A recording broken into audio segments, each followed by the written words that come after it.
Thresh, the Chain Warden, is a ghoulish Lord of the Damned in League of Legends with a penchant for punishment, a sweet flaming skull, and one absurdly long chain to warden with.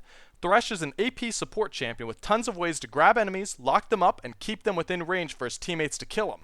You can read more about him on IGN's wiki page, which includes a full ability list, stats info, some lore, and of course this video. But enough jibber jabber, this is a kill guide, so let's talk about the best ways to take this jerk down. Rule number 1, beware the Thresh Express. Thresh is a people person. He likes to help people get where they need to be.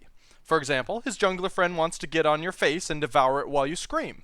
So Thresh uses his Dark Passage ability to throw out his lantern. Any ally can click on it and fly over terrain, through the woods, past grandmother's house, straight to Thresh's location. Thresh can pull allies over huge distances using tricks that move himself mid-transit as well. It's great for saving allies and bringing ganks into his lane. Bottom line, if he throws his lantern into the fog of war where you can't see it, run away. Rule number 2, sometimes Thresh prefers more intimate engagements. Thresh doesn't just pull allies to him, sometimes he pulls you in too. His death sense ability is similar to Blitzcrank's hook. He spins up his chain and throws it out in a direction. The first enemy it hits is hooked and stunned while Thresh reels him in. Thankfully, it has a long wind-up visual before he throws the hook so you know it's coming. Get behind some minions or dash out of the way. Once Thresh has hooked something, he can choose to either pull them in or leap directly to them to use his other abilities on them up close. So watch out for that flying ghost skeleton man. Rule number 3, he wants all the souls. Thresh is a ghost prison warden, so it really shouldn't surprise you that he collects souls for fun.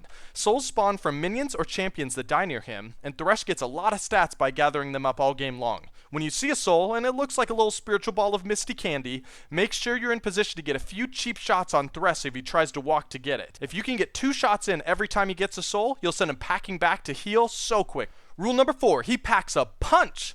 Thresh was originally designed to be able to play solo in the top lane as well as support, and be a major damage dealer for his team that way.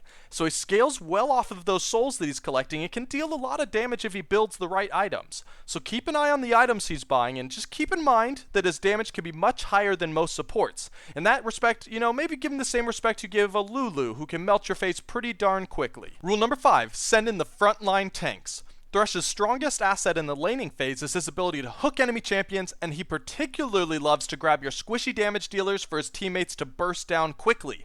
But we can turn that hook into a strength for us by using champions that want to get closer to the enemy. Support Alistar, Leona, Nunu, Taric, all of these champions love to get close to the enemy AD carry and would love to get hooked.